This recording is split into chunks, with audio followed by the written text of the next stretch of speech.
the divine origins of creation, and the imperial Africans' dominion. I'm Aston Farquharson, and I'll be your narrator.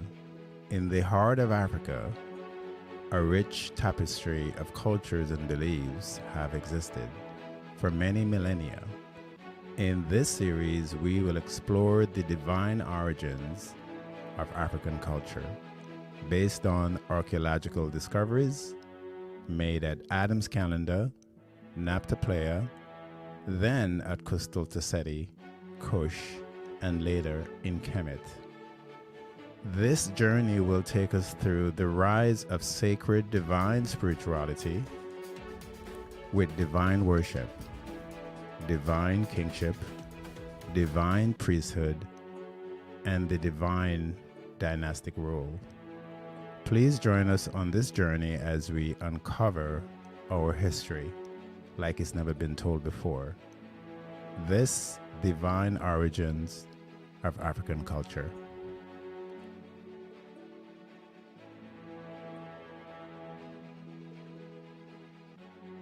We are delving into the early roots of African culture origins that stretch back through the many millennia.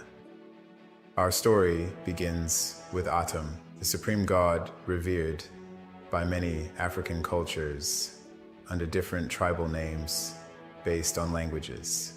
The ancient texts reveal that Atum rose first from the primordial spiritual waters, kickstarting the divine creation process. The original African language, Medu Neter, name for Atum, is Neter, but this name changed over many millennia to Pita or Ra or Re or Amun-Ra. As inscribed in the Pyramid Text, 1655, it was Atum who first emerged from the primordial spiritual waters of creation. In the hymn to Pita from the 22nd dynasty, it is said that Pita crafted the world in the design of his heart, giving life to the defied gods by Africans. Pita's creative force breathed life into the universe. Tefnut and Shu, embodiments of air and moisture, played pivotal roles in shaping the world. Together, they crafted the sky, Nut, and the land, Geb, laying the foundations of nature and the universe. Contrary to common misconceptions, ancient Africans were not polytheistic. Their beliefs centered around a monotheistic god. But yes, all the other gods were human ancestors, deified as gods by the Africans. The British Museum houses the Papyrus of Nu, where Ra declares, "I am Ra," meaning "I am God," asserting his divinity. The Book of the Dead, also known as the Papyrus of Ani, describes Ra as the father of the gods. The Papyrus of Ani makes Ra, the one supreme god, was the king of kings, lord of lords, reigning over the divine world. The Holy Land, Taneteru, held the sacred triad of water, with the Iteru, now known as the Nile, originating from lakes like Tana, Chad, and Nalubale. The divine triad, consisting of Usir, Ist, and Heru. Usir, also called Osiris, the Taseti lord of the underworld, judge of the dead and resurrection, brother to Seth, husband to Ist, and father to Heru. As a family dynasty of Taseti, he is entrusted with bringing sacred divinity and spirituality to the world. Ist, also called Isis or Iset. The Taseti goddess of healing, fertility, and motherhood, sister to Seth, wife to Usir, and queen mother to Heru. As a family dynasty of Taseti, she is a protector of the people of Taseti. The final god of the triad is Heru, Also called Hor, Har, Her, or Horus, he is son to Ist and Ushir. He is a sun god of healing and protection. In Taseti spirituality, Heru is a god in the form of a falcon, whose right eye was the sun or morning star, representing power and quintessence, and whose left eye was the moon or evening star, is the core of modern spiritual belief systems and religious culture. The Palermo stone stele documents the divine dynasties of Usir and Heru, predating the existence of Kemet, ancient Egypt, by thousands of years. The papyrus of Ani states, "Homage to thee, Kenti Amenti, Unnefer, who dwellest in Abtu." This places Usir in the land of Nubia, or Taseti, as the Unnefer, emphasizing the African roots of spiritual belief systems and religious culture. The lands of Taneteru were once divided, with the south, upper land, of Seth, and the north, lower land, of Usir, and later Heru. Conflict and rivalry mark their history. According to the Shabaka stone of the 25th dynasty, Heru and Seth eventually settled their conflicts peacefully, uniting the two lands. Even after Narmer-Menes unification, early pharaohs showed divided loyalties, using both Heru and Seth in their titles, while others, like Pharaoh Kasekemwi, embraced both lands. The murder of Usir gave rise to the concept of dying then to the resurrection and day of judgment, marking the explicit birth of human death and resurrection to the afterlife in African spirituality, and for the first time in human history. Usir was declared the divine judge of the underworld, presiding over the day of judgment, deciding who would enter the afterlife.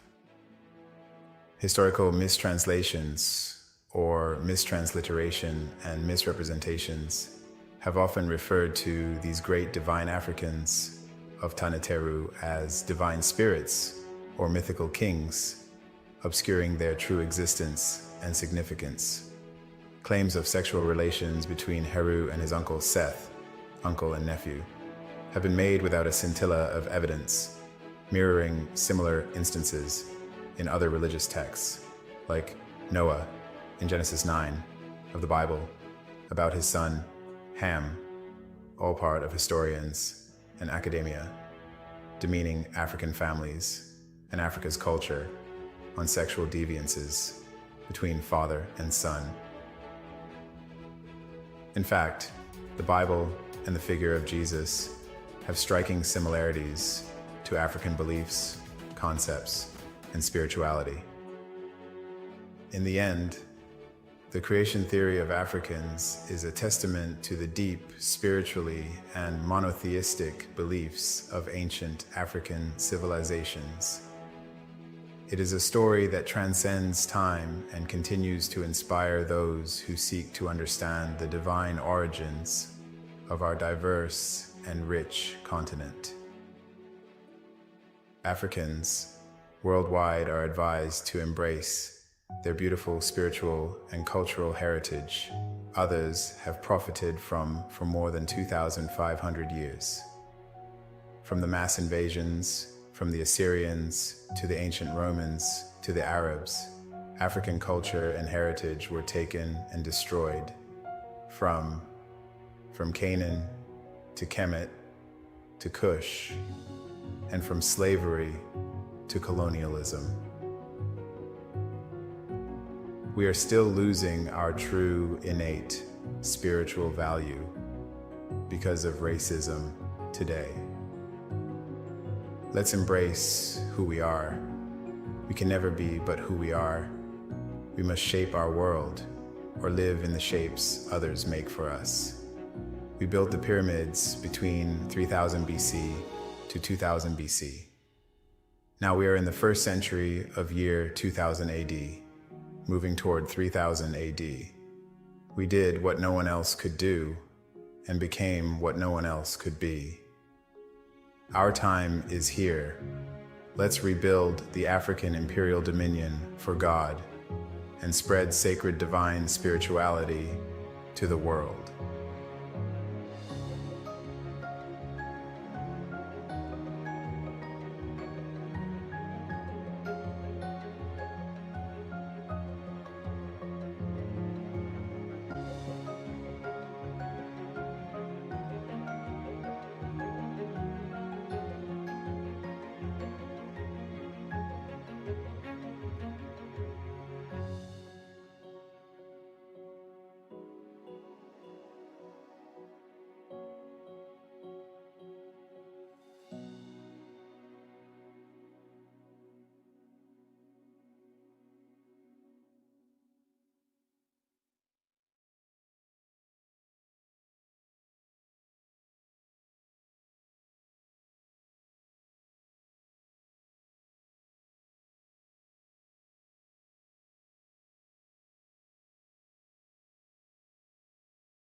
The journey of God's first and chosen people.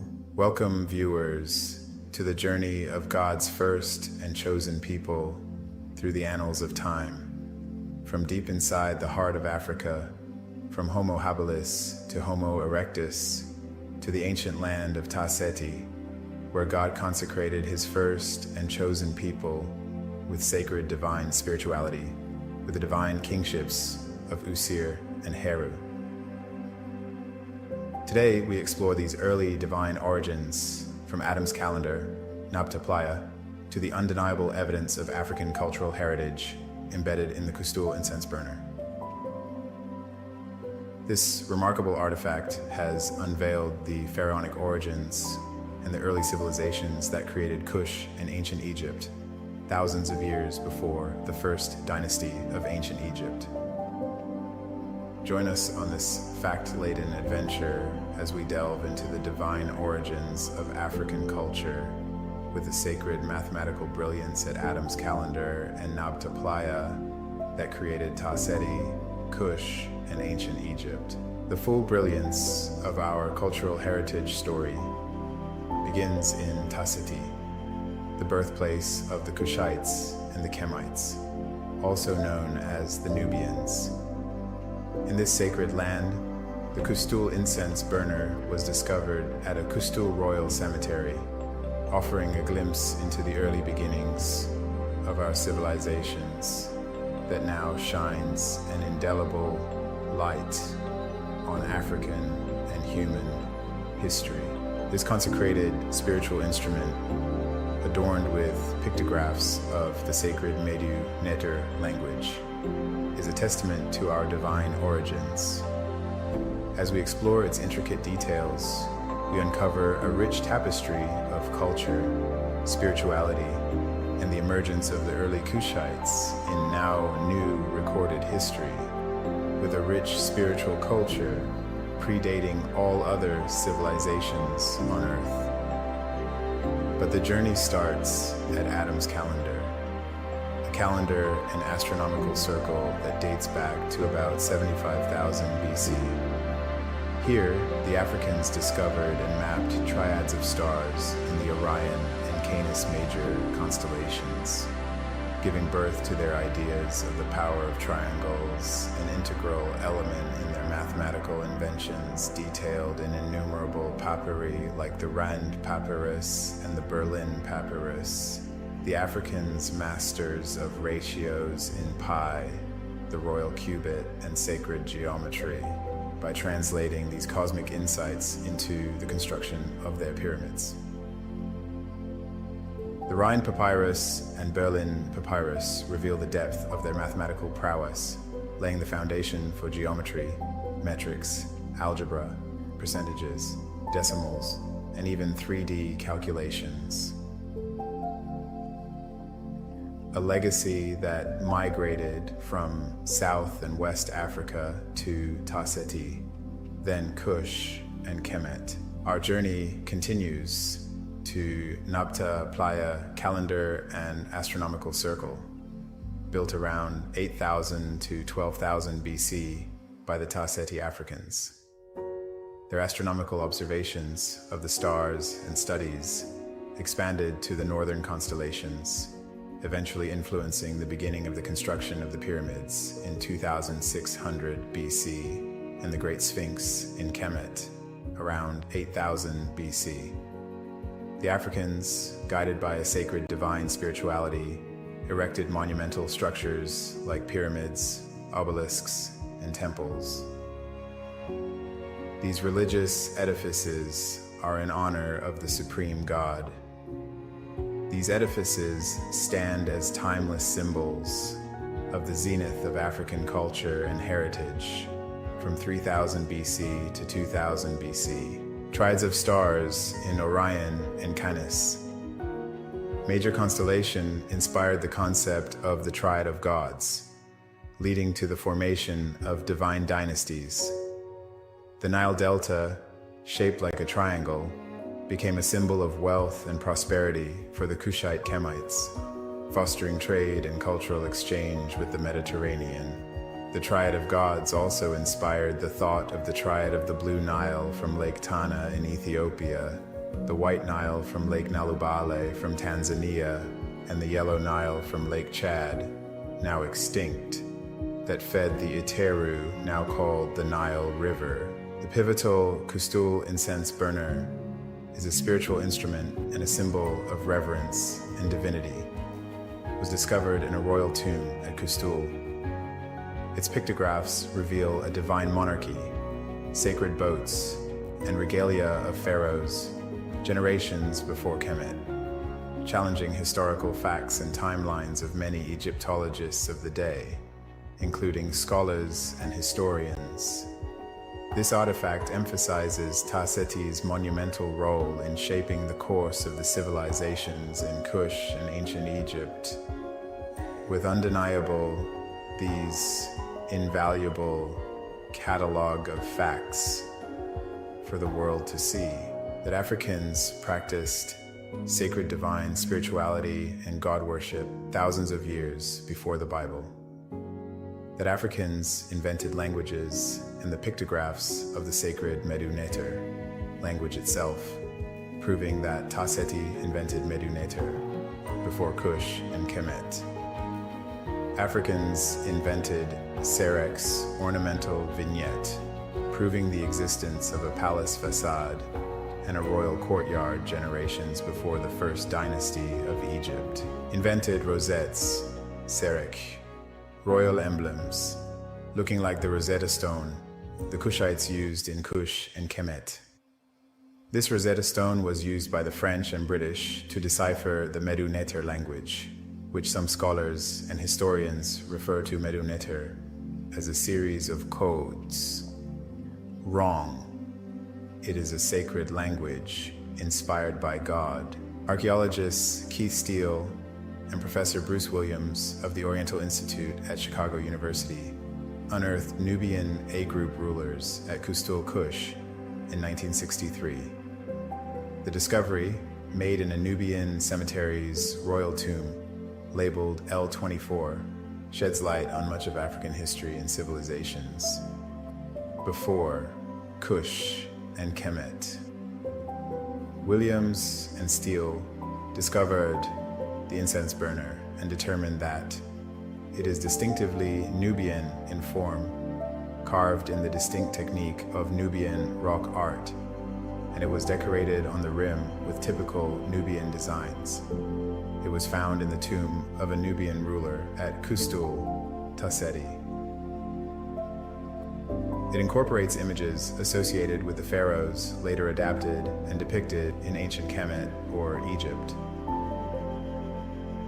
But the incense burner proved that pharaohs first appeared in Nubia or Kush, and that it was the Kushites who built ancient Kemet and the pyramids, obelisks, and other temples and monuments. It shows a procession of sacred boats, clearly indicating sacred divine spirituality, with a king wearing the white crown, clearly indicating and proving the existence of royalty, later adapted in Kush and Egypt.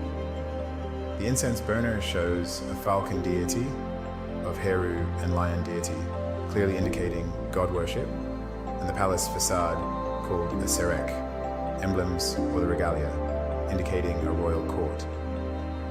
Bruce Williams argued in 1987 that the archaeological data shows Nubian linkages and influence, forging and fashioning pharaonic civilization in Ta Seti. The size and wealth of the tombs were also described as vastly greater than that of the well-known Abydos tombs in ancient Egypt. They are the oldest tombs of a pharaonic type ever found anywhere, and these 33 A-group tombs appear in Nubia before 3100 BC, the beginning of the dynastic period of ancient Egypt. Cemetery L at Kustul tombs of A-group. The excavators said nothing like this has ever been found or seen in ancient Egypt. At 4000 to 5000 BC, at that early date, there were not supposed to have been any such things as pharaohs or kings or palaces. It is a relief of a royal procession considered by many archaeologists as evidence of the world's first monarchy. Ta Seti, developed as early as 7000 BC, formed the source for ancient Egyptian pharaonic culture, as well as ancient Egyptian religious system. Contrary to the Bible and Noah in Genesis 9, Africans are not, and was never, a slave or servant culture. As you can now see the facts, Africans have proven spiritual and regal cultural heritage, contrary to some Egyptologists, scholars, historians, academic institutions, including colleges and universities around the world.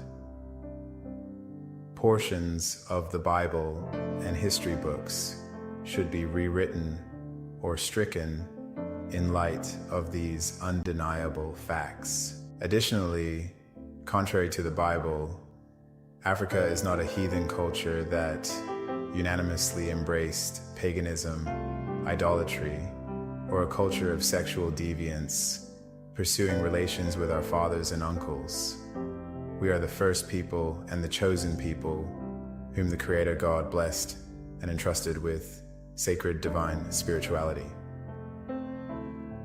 Therefore, when we don't respond with an eye for an eye, it is because our sacred divine spirituality of forgiveness and redemption, instilled and passed to us by our ancient ancestors, like Heru, his father Usir, and his mother Iset, who in fact practiced these ideals and morals. Contrary to the Bible, we are indeed divinely overshadowed, even among those who may not yet be aware of it.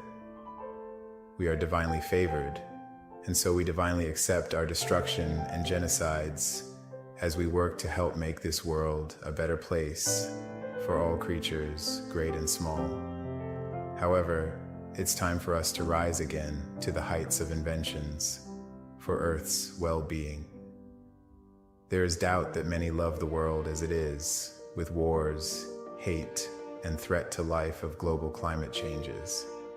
All should nonetheless rise with us to make the world a better place for the next generations. As we conclude this episode, let the echoes of Ta Seti's glory resonate through time and through us.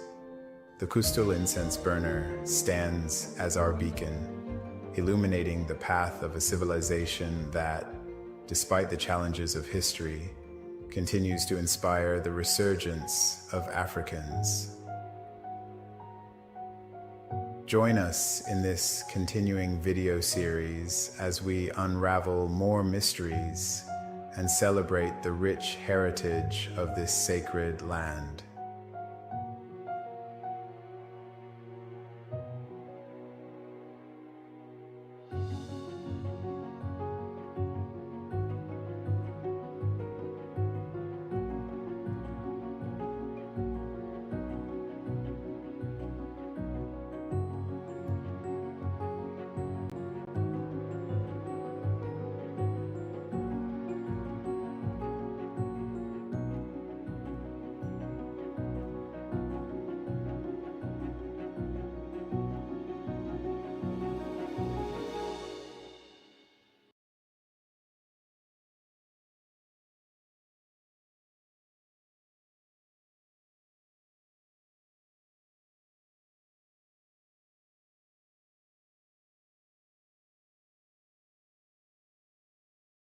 Good morning, sir. How are you doing, my friend?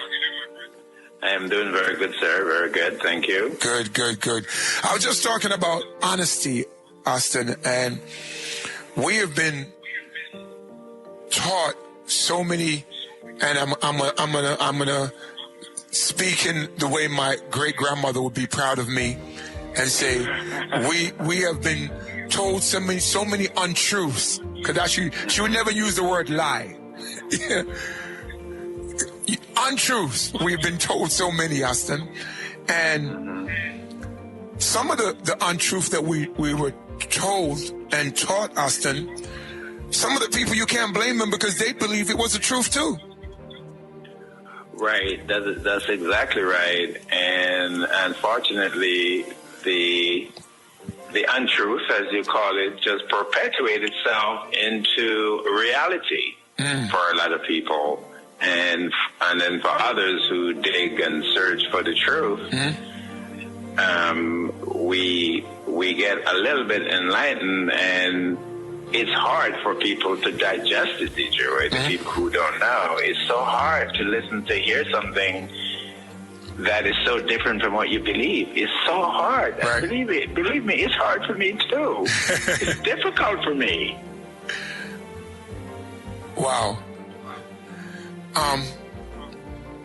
As we expose and uncover some of the things that have been hidden, and even some of the things that are right in front of our eyes, Aston, what has been the response? Because I know my phone rings. What has been the response for you? The response has been universally is extraordinary, and you know what makes me feel encouraged, DJ Roy, is when I talk to people who are in their 70s and their 80s and their 90s and they're Christians, and they accept that they will go back, and some of them have and done the research, and then some of them would get back to me and said, oh my God. And the second thing is that when I talk to pastors, ministers, bishops, ordained people of the cloth, as my father would say, my father himself was a minister, a lot of them are shocked when they went back and do the research themselves. They could not believe that they did not scratch the surface. They were just skimming on top of the surface, not realizing that beneath the surface, there's just so much knowledge, so much unknown.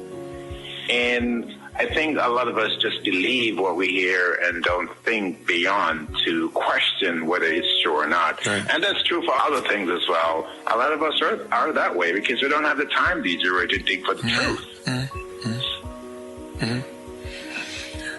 What are we going to touch on this morning, Aston? I missed last week. I truant a little, was out of Monday school, but I'm here today. I'm ready, willing, and able.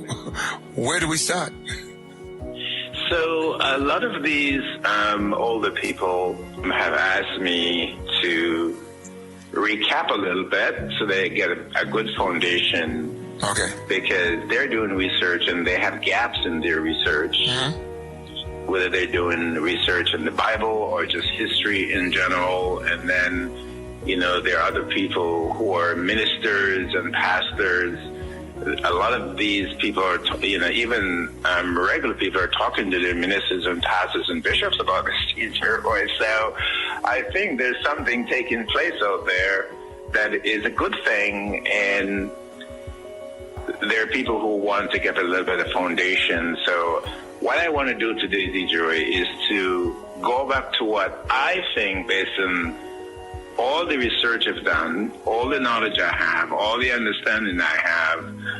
I want to go back and say, in the beginning, what was and what caused us, people who are of African ancestry, and Africans themselves. We should just call it out. This is the year of calling it out, plain and simple. Just call it out. Call it out. Bob Marley said the truth is in the fan. So let it trips fall where they may. So what I want to say, DJ, I want to go back to the beginning. And in the beginning, what happened is that, DJ Roy, the Africans of Kush and the Africans of Southern Africa and the Africans of West Africa and the Africans particularly of Mali, they had a lot of inventions at least 10,000 years before the Bible.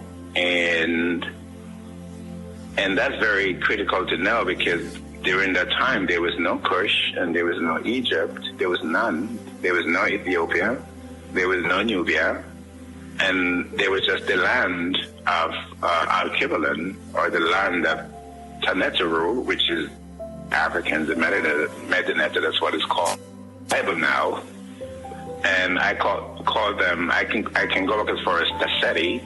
So the Kushites, the early Kushites, they invented mathematics, the royal cubit, or the metric system that a particular country has taken credit for, which is not true. And they invented pi, which is part of geometry, the golden ratio, which is part of geometry, and a whole lot more of different mathematics they invented. And then they used that, DJ, to invent engineering, and thus they built the pyramids and temples from cement.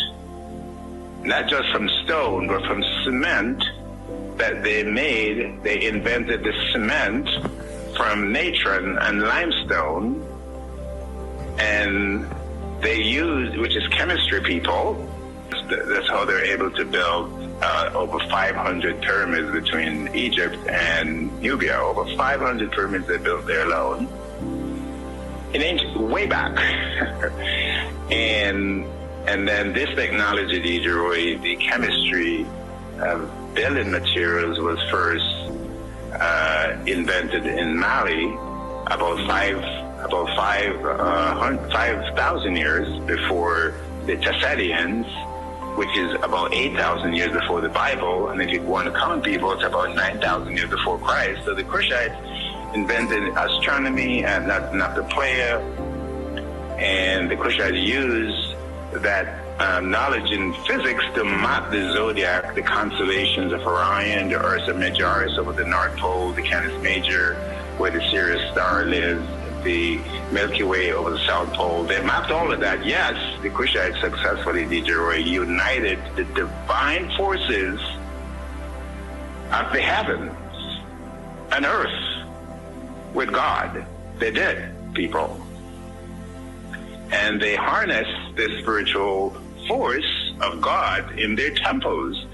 People, if you think the people who worship today in those major religions, or they believe in God, multiply that by 10 with the Kushites. That's how deeply, profoundly they believe in God, that everything they did was for God. The temple was for God. The pyramids were for God. Everything they did was for God. So this is what sacred divine spirituality actually is, people. So you know now that we don't practice divine spirituality on earth today. It's been destroyed, and I'm going to tell you about that. So the Africans of Kush were the most powerful people on planet Earth during that time, DJ Roy. And God gave them everything: knowledge, wisdom, understanding. Yes, God gave it to them. Then others across the seas and oceans wanted it all.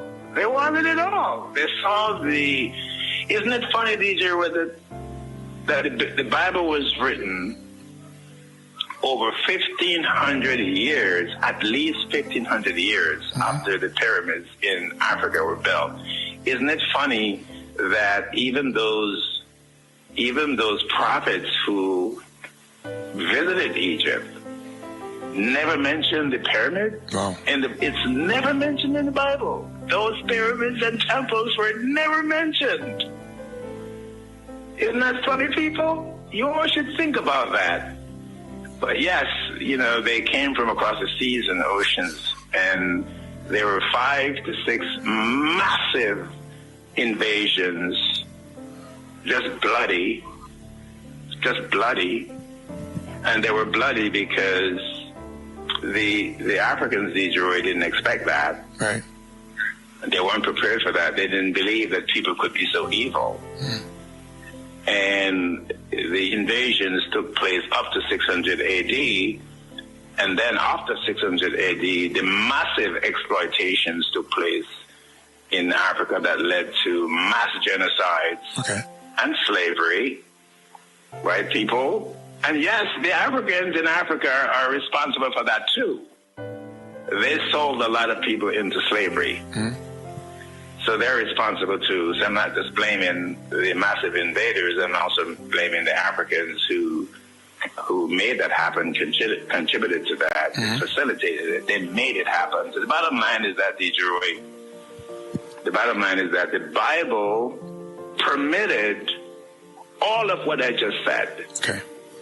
From the Pisidians, the Cushites, to up to this day, the Bible permits and sanctions all those massive genocides, mass murder of women and children. To this day, the Bible sanctions it. And I'm going to tell you people where it is in the Bible and why they need to rewrite the Bible. The people who wrote it, they need to rewrite it, because what's happening today in the world with racism and discrimination and hate, it still happens to this day, because the Bible, I believe the Bible is the source of that sanction, where people believe they can commit mass murder and still go to heaven. Where have you ever heard that?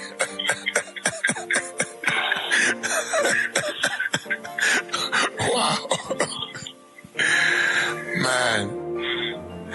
As the conversation continues here on Irie Jam Radio, we urge you all download the New Species app. A lot of what we've been talking about over the last year and a half or so, since COVID actually, is available there. And of course, all the formulas, information on those are there. So please download the app today. By the way, the number for New Species is 888-548-3150.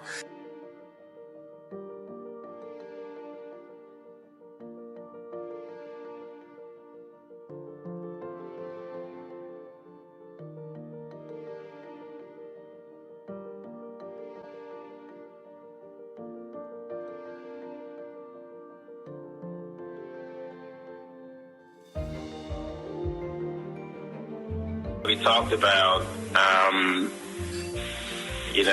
the greatness of the Cushites. People, there's no one on earth who can deny anything I just said about the invention of mathematics. It's in the Melanetta language. It's even in the hieroglyphics that they corrupted Gorita people. Invented mathematics, invented astronomy and physics, invented engineering. So much people. The pyramids weren't built by accident. They weren't built by aliens. But Detroit, this is the key now. This is the key now, people. You have your Bible. The great King David. Great King David. And I think he was a great man. King David. Great warrior. Great man. The Psalms are my favorite. It's my favorite book in the Bible is the Psalms, Detroit. It's my father's favorite, my mother's favorite, it's my grandmother's favorite, it's my favorite too, the Psalms. I love Psalms, people. So, imagine this, DJ. King David was the king of Israel. By the way, Israel is just up the road, DJ, from Egypt and Kush. Just up the road. Just up the road. Just up the road. That's where King David was, 1000 BC. 1000 BC, Kush and Egypt were in the glory, DJ, of their civilization. It was the glory. All the pyramids were built.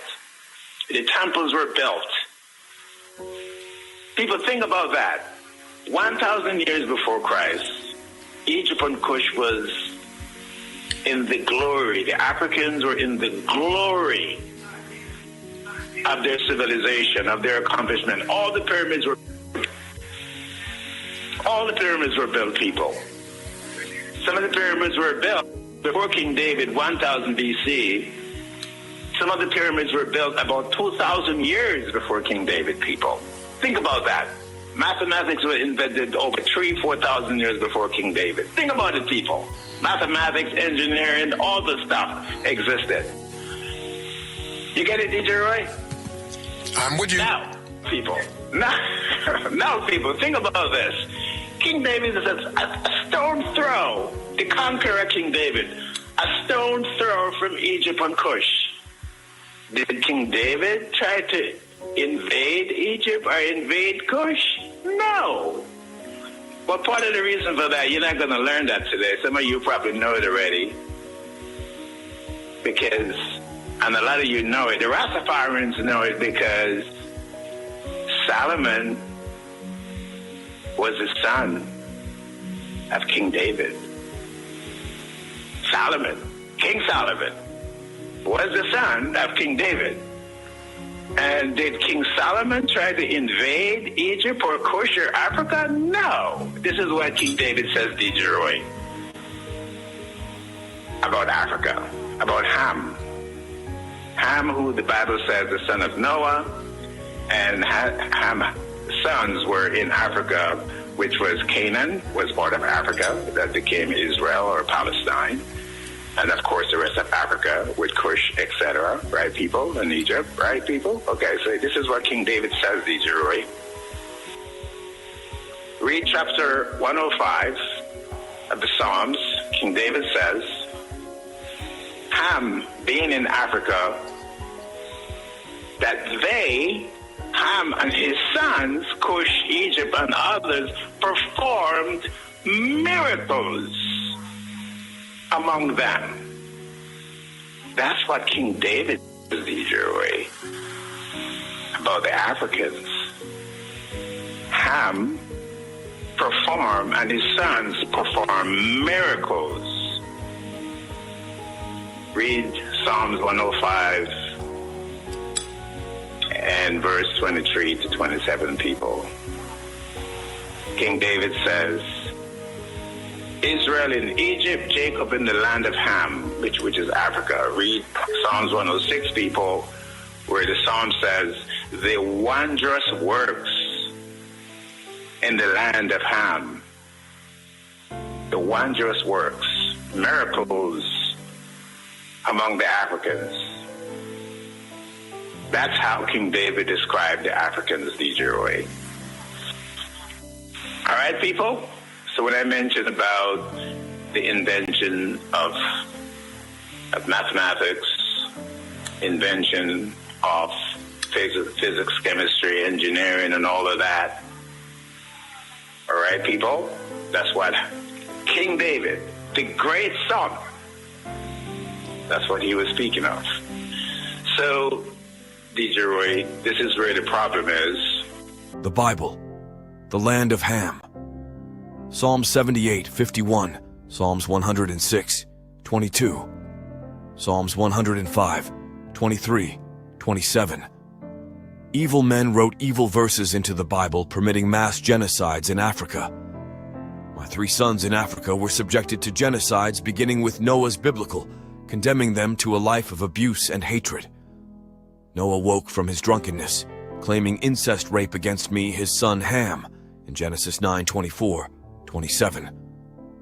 If this is not a sexually depraved and barbaric accusation, what is?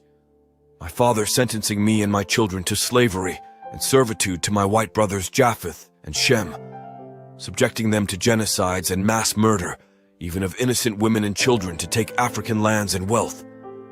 Thus the Bible creates white supremacy and white privilege over all no-whites, especially Africans everywhere. 1 John chapter 1, 9 Matthew 12:31. Because God will forgive breaking of all the Bible commandments, evil men take it as a license to commit mass genocides and mass murders, knowing that their Bible will forgive them for the diabolical crimes, and that blacks should accept their criminal behavior, because their white God commands us. Noah claims barbaric and depraved sexual incest and rape of his, by his African son. See Genesis 9:24, 27. May God extend Japheth's territory. May Japheth live in the tents of Shem, and may Canaan be the slave of Japheth. Deuteronomy 20:16, 18. But of the cities of these people which the Lord thy God doth give thee for an inheritance, thou shalt save alive nothing that breatheth. Utterly destroy them. The Canaanites first, Samuel 15.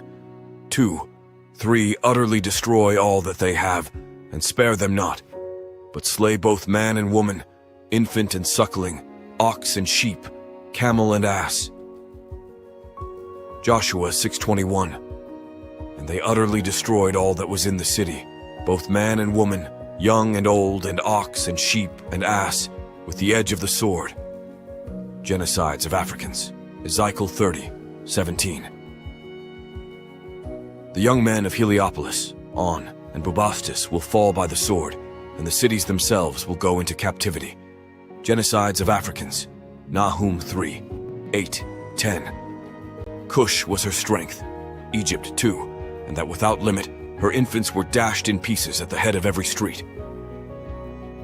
Ezekiel 30:4.